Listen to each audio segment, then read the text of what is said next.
We now pass to Christine Haller, Secretary of Euroclassica, qui nous informe de la sagesse le long du chemin. Mon exposé n'aura rien de savant.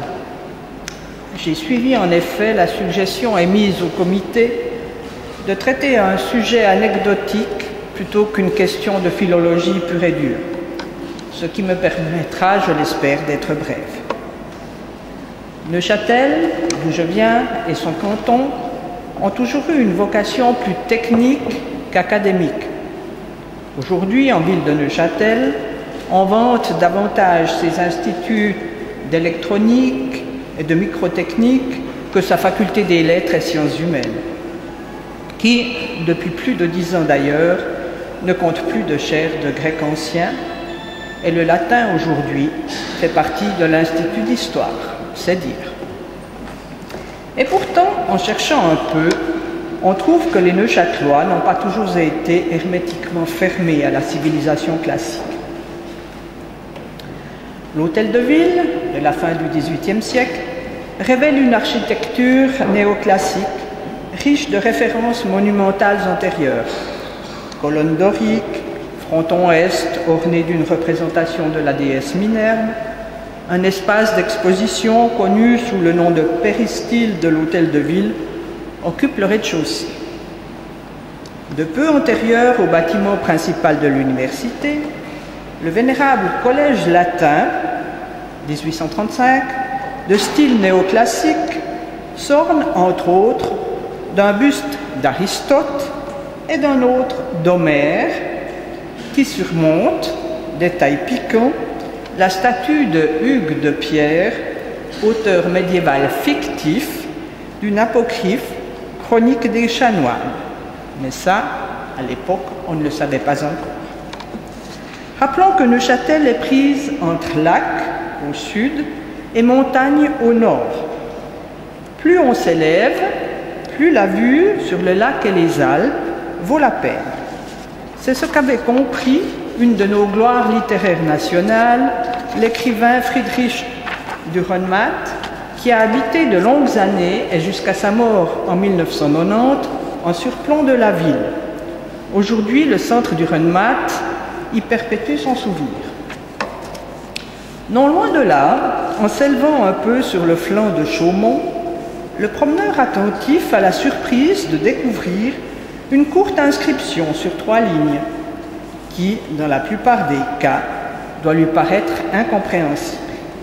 Les lettres, des majuscules de belle taille, sont gravées à même un bloc erratique. En effet, dans ces parages, la forêt recense plusieurs de ces pierres de provenance glaciaire, que les glaciers, en retirant, ont abandonné là il y a quelques 20 000 ans. Le promeneur cultivé reconnaîtra aisément qu'il s'agit de majuscules de l'alphabet grec, et s'il est particulièrement instruit, que chaque ligne de l'inscription reproduit une maxime delphique, Eputeo, Gnotis auton et Medenagan. Cette découverte peu banale vaut sans doute qu'on lui consacre quelques minutes aujourd'hui, car cette inscription ne s'est pas gravée là toute seule. Arrivés au seuil de la retraite, certains rêvent de Vénus en blue jeans, d'autres de voyages exotiques, d'autres de voyages sans retour vers Mars, d'autres encore ne faisant qu'un avec ce qu'ils ont toujours été et resteront à jamais, vont laisser des empreintes de leurs connaissances et de leur savoir dans des missions humanitaires ou scientifiques. Notre inscription relève de cette démarche. Et dès lors, c'est du côté du cercle restreint des philologues et des philhellènes neuchâtelois qu'il faut chercher. L'université de Neuchâtel n'a pas la tradition prestigieuse de l'université de Bâle, par exemple. Elle a été fondée dans les années 1830 sous le nom d'académie, comme ici, et est devenue université en 1909, après quelques décennies de mutations successives. C'est dire que la liste des professeurs de grec qui y ont enseigné n'est pas très longue. Parmi ceux-ci, un semble avoir porté un nom prédestiné, Georges Méotis. Qu'on ne s'y trompe pas cependant, Méotis n'est pas un patronyme grec, mais normand. Tant pis, Georges Méotis, lui, est bien un helléniste, un de ceux de la vieille école, de ce temps où un savant pouvait encore toucher à toutes les disciplines relevant de son domaine, et pourquoi pas d'autres aussi, car Méotis était avant tout un esprit curieux.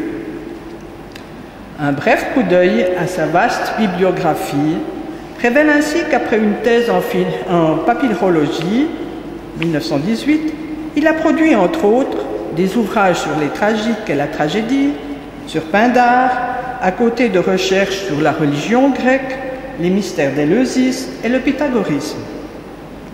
Des ouvrages relevant davantage de l'histoire de l'art, sur la peinture et les vases grecs. Mais aussi un Nicolas de Flue, du nom d'un ermite fameux en Suisse. Un essai sur le purgatoire de Dante, d'innombrables articles de revues et de journaux sur des sujets divers, et parfois sous un pseudonyme.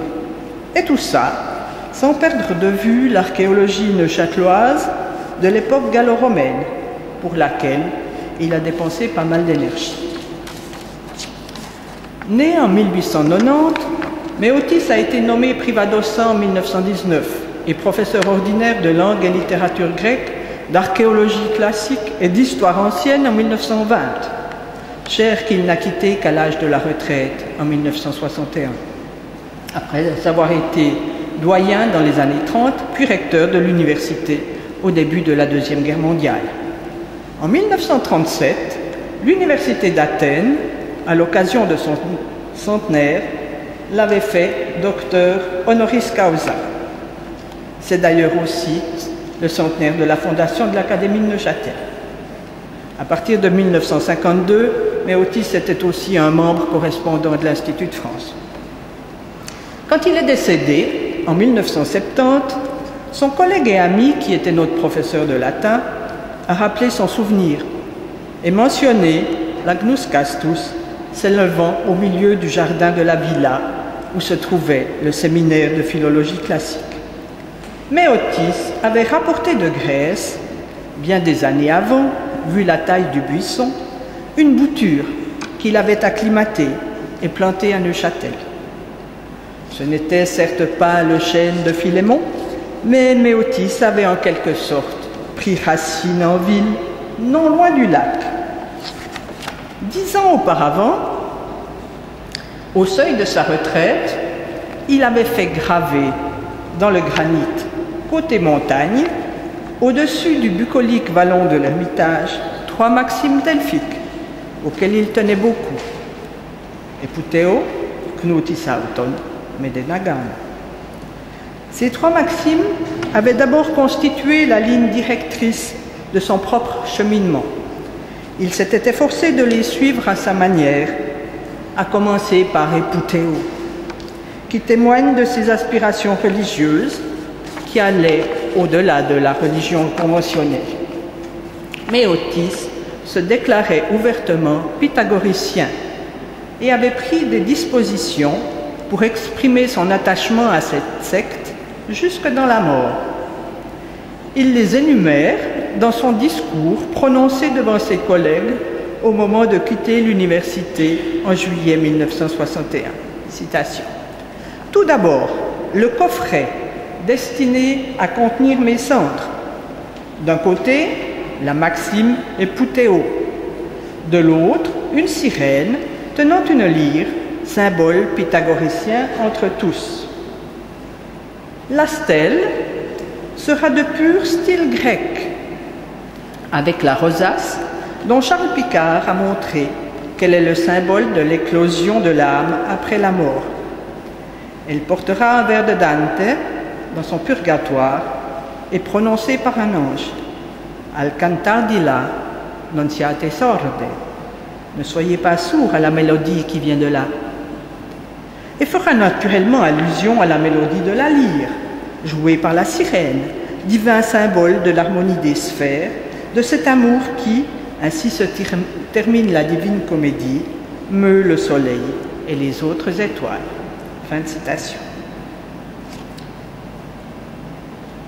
Knutis auton, c'était l'invite que Méotis s'adressait à lui-même, reconnaître sa qualité et ses faiblesses d'homme mortel.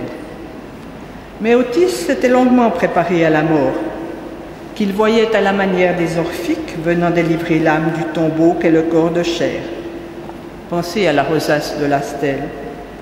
Pour son collègue et ami André Labarthe, auquel j'emprunte l'interprétation des maximes telle qu'il l'a formulée dans l'oraison funèbre prononcée aux obsèques de Méotis, la 3e maxime, Medenagan, devait être pour lui la plus difficile à suivre, car Méotis se savait impatient, impétueux. Il pouvait avoir des réactions imprévisibles, violentes comme l'orage, dit Labarthe. Pour Labarthe, cette impatience était liée à la sensibilité de son ami, sensibilité qui pouvait l'entraîner à des condamnations ou à des enthousiasmes qui paraissaient excessifs, surtout à ses étudiants qui ne le connaissaient pas intimement. Le professeur Le Châtelois, Denis Knopfler, éminent archéologue, épigraphiste et historien de la Grèce ancienne, qui a fouillé et qui fouille encore en EB et en Béotie, a pris en main la mise en place d'une plaque commémorative de l'événement, avec en prime la traduction des maximes. Il y est rappelé que Méotis les avait fait graver pour témoigner sa confiance dans la pérennité de l'hellénisme. Puissent les dieux l'avoir entendu. Oserais-je vous dire en effet que quand je suis monté sur les lieux pour faire les photos que je vous présente, je n'ai pu que constater la disparition de la plaque de 1990. Volée, m'a-t-on dit. Heureusement, le bloc erratique, lui, tient bon. Merci.